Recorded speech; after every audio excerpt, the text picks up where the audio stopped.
So yun guys, shoutout to all and magandang gabi. Good evening. Bali, welcome to another video ng kain serye. Ito yung pagkain natin kung ngayong gabi guys.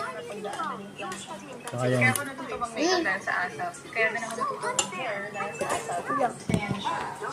So yun, 2 minutes lang to. Ito sharp na.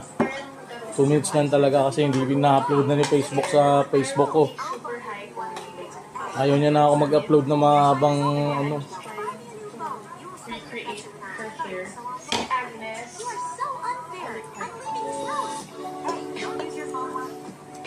Papa.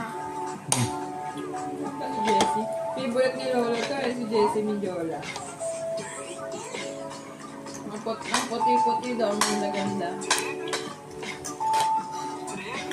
Maganda naman talaga si Jessie, no ba? Lisa. There you have it, a recreation of Agnes Policarpus Look. Hindi tuloy na iwasan na maikumpara ang ugali ni Mika Salamanca kay Ian Smith. Sa parehas na picture sa bahay ni Kuya ay madaming netizens ang sinampal ng katotohanan na malayo ang ugali ni Mika at Fiam.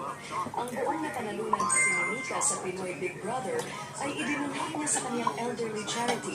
Pero ngayon si Fiam naman ay patuloy na binabatikos dahil sa ugali nito. Sino naman ng netizens dapat na raw baguhin ni Fiam ang pagiging palengkera nito dahil artista na siya. Hindi tuloy na iwasan na maikumpara ang ugali ni Mika Salamanca kay Fiam Smith. Sa parehas na big winner sa bahay. We hate you. We feel distinction. Wait a minute. May international license ka ba? Wala. Bakit?